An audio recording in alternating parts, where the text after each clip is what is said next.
മരണപ്പെട്ട ആത്മാക്കൾ ഉണ്ട് എന്ന് തന്നെയാണ് ഇപ്പോൾ വിശ്വസിക്കപ്പെടുന്നത്. കാര്യം നമുക്കറിയാം, ഈ പാരാസൈക്കോളജി എന്ന് പറയുന്ന സൈക്കോളജി വിഭാഗമുണ്ട്. അവർ പറയുന്നത്, ഇപ്പം നമ്മൾ ഒരു പ്രേതമുള്ള മരണപ്പെട്ട ഒരു വീട്ടിൽ നമ്മൾ അറിഞ്ഞു അറിയാതെ ഞാൻ താമസിക്കുകയാണെന്ന് വെച്ചു, അറിയാതെ താമസിക്കുകയാണ്. അപ്പോൾ അറിയാതെ താമസിക്കുകയാണെങ്കിൽ നമുക്കറിയത്തില്ല അവിടെ ഒരാൾ കെട്ടിത്തൂങ്ങി മരിച്ചിട്ടുണ്ട്, അവിടെ 10 പേരെ കൊന്നതാണ്, ഇതൊന്നും നമ്മൾ അറിയത്തില്ലെങ്കിൽ പോലും നമ്മളവിടെ ചെന്ന് താമസിക്കുമ്പോൾ നമുക്ക് ഒരു നെഗറ്റീവ് എനർജി നമ്മുടെ സ്വപ്നത്തിലൊക്കെ ഇവർ വരും, അല്ലെങ്കിൽ നമ്മൾ കാണുന്നതായിട്ട് തോന്നും. ഒരു വ്യക്തി ഇങ്ങനെ നടന്നു പോകുന്നു, ഒരാൾ തൂങ്ങി നിൽക്കുന്നതായിട്ടൊക്കെ നമുക്ക് തോന്നും. അപ്പോൾ തോന്നുന്നല്ലാതെ അവരുടെ കാഴ്ചയിൽ ഇത് വരും.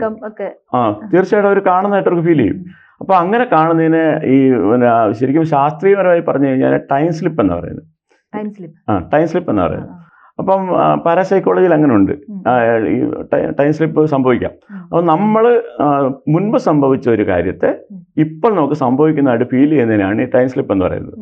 അപ്പോൾ അതിന് ശാസ്ത്രീയമായിട്ട് അങ്ങനെ ഉണ്ടെന്ന് സൈക്കോളജിസ്റ്റുകൾ പറയാറുണ്ട്, മനഃശാസ്ത്രജ്ഞന്മാരൊക്കെ പറയാറുണ്ട്. അപ്പോൾ അതിൽ നിന്ന് തന്നെ മനസ്സിലാക്കേണ്ടത് ഇത്തരം നെഗറ്റീവ് എനർജി അത് എല്ലാവർക്കും കാണാൻ പറ്റണമെന്നില്ല. അതാണ് വേറൊരു പ്രശ്നം. സൈക്കിക് ആയിട്ടുള്ള ചില പ്രത്യേക മാനസികാവസ്ഥയിലുള്ള ചില ആളുകാർക്കൊക്കെ ഇത് പെട്ടെന്ന് ഐഡന്റിഫൈ ചെയ്യാൻ പറ്റും. ഇപ്പം നായ്ക്കൾക്ക് പ്രത്യേകമായിട്ട് ചില വസ്തുക്കളെ കാണാനുള്ള ശേഷിയുണ്ടെന്നാണ് പറയുന്നത്. അതിൻ്റെ കണ്ണുകൾക്ക് നമ്മളെ ഇപ്പം മനുഷ്യന് ഓറയുണ്ടല്ലോ, മനുഷ്യൻ്റെ ചുറ്റൊരു ഓറയുണ്ട്. അതുപോലെ തന്നെ ആ ഓറയെ ഒരുപക്ഷെ നായ്ക്കൾക്ക് വ്യക്തമായിട്ട് കാണാൻ പറ്റും. ഒരാൾ ഇരുളിൽ പതുങ്ങിയിരുന്ന് കഴിഞ്ഞാൽ നായ്ക്കൾ കുരയ്ക്കും, കാര്യം അതിന് കാണാനുള്ള ശേഷിയുണ്ട്. അതുപോലെ ചില മനുഷ്യർക്ക് ചില വസ്തുക്കളെ കാണാനുള്ള ശേഷിയുണ്ട്. അത് അവരുടെ ആ ആത്മീയ ജ്ഞാനം കൊണ്ടാകാം. അവർക്ക് തന്നെ അറിയത്തില്ല അവർക്കത് തിരിച്ചറിയാനുള്ള ശേഷിയുണ്ടെന്ന്. പക്ഷെ അവരെ നമ്മൾ കുറ്റപ്പെടുത്തും. നിങ്ങൾ വെറുതെ പറയണം, അന്ധവിശ്വാസം പറയണം, അനാചാരം പറയുകയാണെന്ന് അവർ കുറ്റപ്പെടുത്തും. പക്ഷേ യഥാർത്ഥത്തിൽ അവർക്കത് ഫീൽ ചെയ്യുന്നുണ്ട്.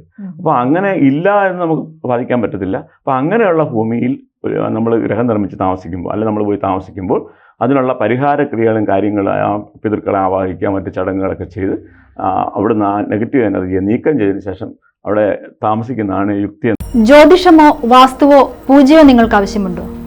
താഴെ കാണുന്ന നമ്പറിൽ വാട്സപ്പ് ചെയ്യൂ.